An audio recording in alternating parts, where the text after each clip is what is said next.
Kevin Durant is transcendent. He's historically great. And Giannis and his teams need to play better, and Giannis needs to shoot the ball better. Kevin Durant is the best player on the planet. KD's the best offensive player in the world. It just looked like there was so many out of kilter, out of sync shots by Milwaukee and a lot of rhythm jumpers by Brooklyn.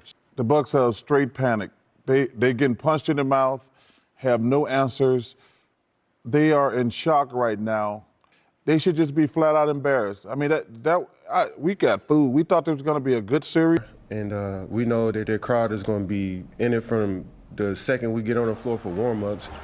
And we know their guys play better and more comfortable when they in there, sleep in their own beds and got their, same routines. We just want to come in and just break their rhythm a little bit. You cannot focus in the past or the future. You got to always be in the moment. I feel like that's every team's mentality if you got home court.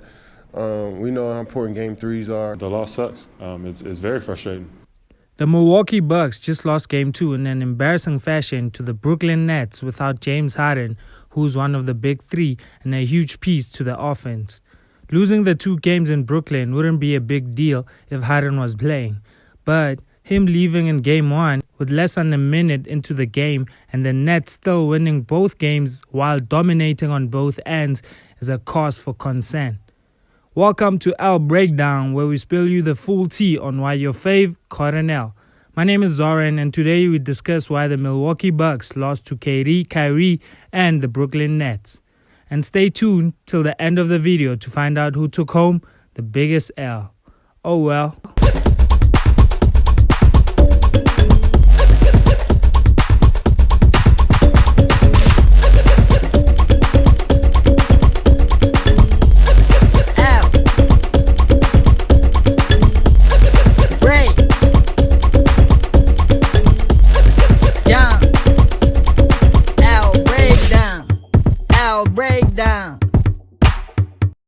There are 5 major reasons why the Bucks lost to the Nets. Let's break it down.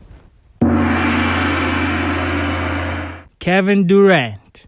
KD has been on a tear lately, averaging 32 points on 55% shooting from the field, 50% from 3, and 91% from the free throw line. He's simply been unstoppable, and the Bucks have no answer for him, and I don't blame them. Giannis and PJ Tucker do a great job of guarding him, but he's just too good. He put both of them on ice, and he's pretty good on defense too. The 7-foot monster put up 29 points, 10 boards, and also got 2 blocks in a convincing Game 1 win. In Game 2, he was just incredible, with 32 points on only 18 shot attempts, shooting 66% from both the 3-point line and the field. I mean, can this dude get any more efficient? Oh, he missed one of his 5 free throws, which, believe it or not, were the only free throws the Nets attempted the whole game. Well, except in the fourth quarter, which was basically garbage time after Kyrie hit 2 back-to-back bomb threes to kill the Bucks' spirit and snatch their heart to begin the fourth. KD didn't play in the fourth quarter. KD is really looking like the best player in the world now that both Harden and LeBron are compromised. Bucks are gonna have their hands full this series. At this rate, we might as well write down in pencil Kevin Durant, 3-time champ and 3-time Finals MVP. Giannis Antetokounmpo. Now more than ever, Giannis needs a consistent jumper. It doesn't even have to be a 3-point shot. I mean, anything that has to do with shooting the basketball will do at this point. This man is just terrible from everywhere on the court that isn't the paint.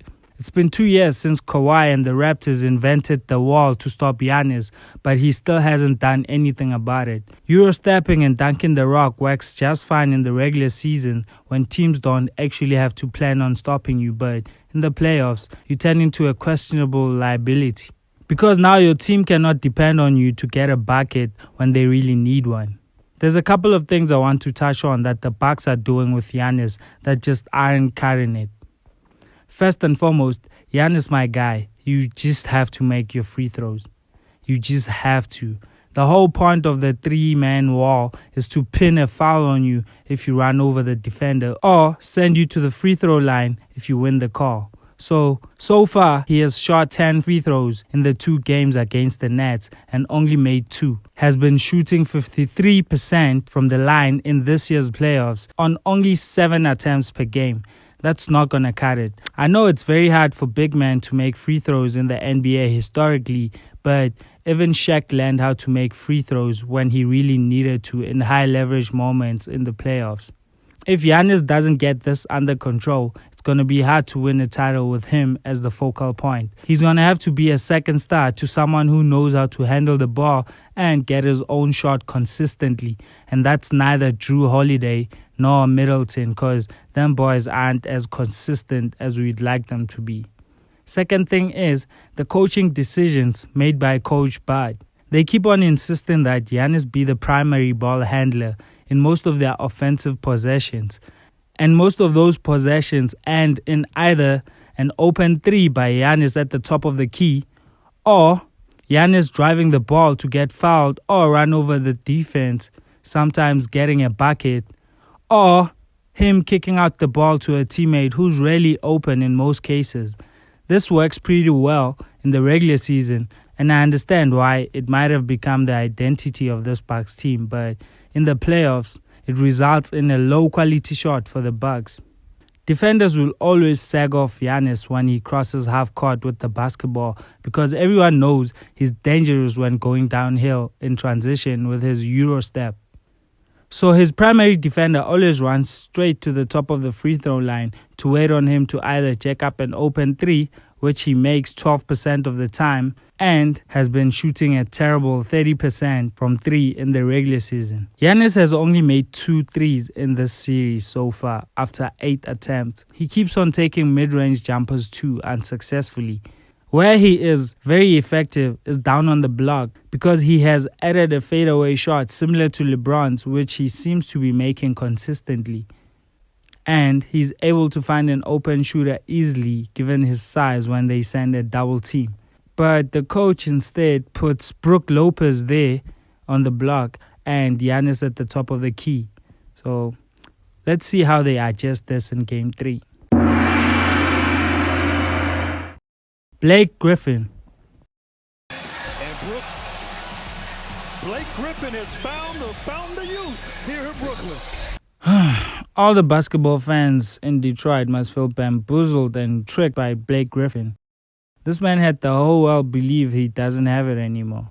We seriously thought Blake Griffin couldn't dunk anymore. I mean, Blake Griffin. Remember Lob City? All this man was famous for is dunking and putting NBA players on posters. We had rim protectors moving out the way when they saw this man coming their way.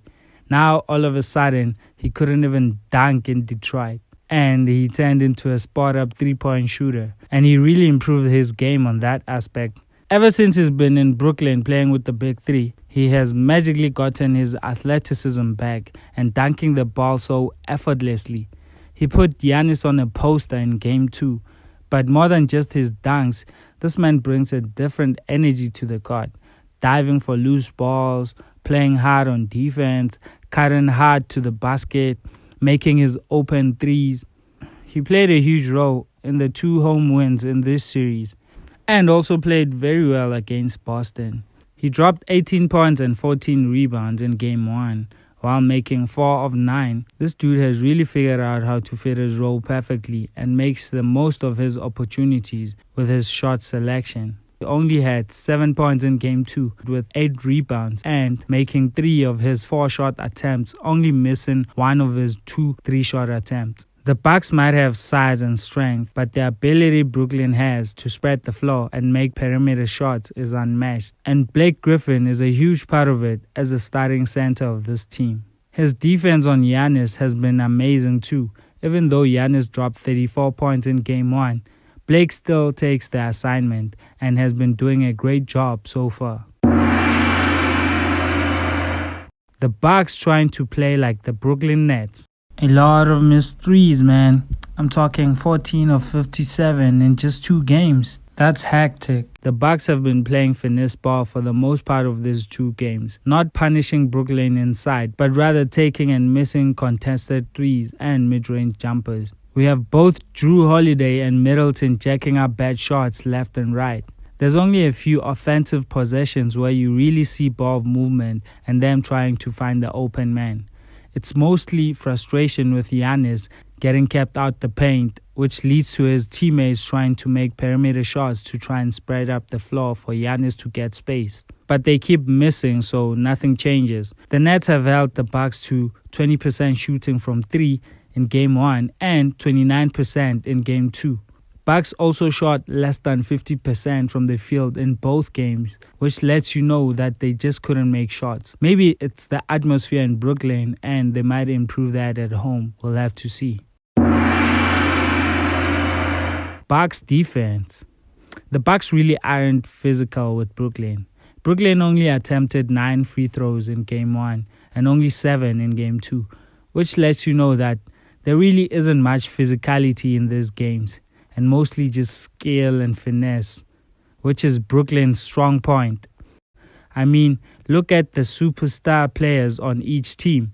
They are both 7 foot tall, but Giannis on the Bucks is physical, big and strong, and gets most of his points at the rim, while on the other hand, Kevin Durant is skinny and skillful and gets his points from jumpers. Instead of defending the perimeter and forcing Durant into playing more like Giannis, instead they are forcing Giannis into playing more like KD, which is working out terrible for the Bucks. Well, my thoughts are, I've really enjoyed watching this series, even though it's not turning out to be as competitive as we thought. I enjoyed seeing Hove and Queen B on the front row, Travis Scott too, whiling out on the sidelines. Even though James Harden is out, I still like Brooklyn's chances. I doubt it's going to be a walkover though. The Bucks are a good team and will probably make some adjustments. Giannis doesn't seem too concerned, so yeah. Now for the biggest L of the night. And the biggest L goes to Jared Greenberg for not asking a real question post-game. Tomorrow will mark 2 years since you initially injured your calf. I know you worked your butt off to get to this point, but did you ever think you'd be this good? Is that a real question? Of course. I mean, Yeah. what you want me to say to that? Of course I did. It's pretty impressive what you've been able to do. Thank you. I appreciate that. But, I mean, that was 2 years ago. I'm looking forward to just getting up tomorrow and going to practice, watching film, and seeing how we can get better. But, you know, I appreciate that. But, you know, that was too long ago. All right, well, I'll come up with some more real questions for you next time. Thanks, Kevin. There you have it, 5 main reasons why the Bucks took this loss in Game 2. Thank you for watching. Subscribe and hit the bell so you don't miss my next upload. Like the video if you like the content, or simply just to support the channel. See you in the next one. Away.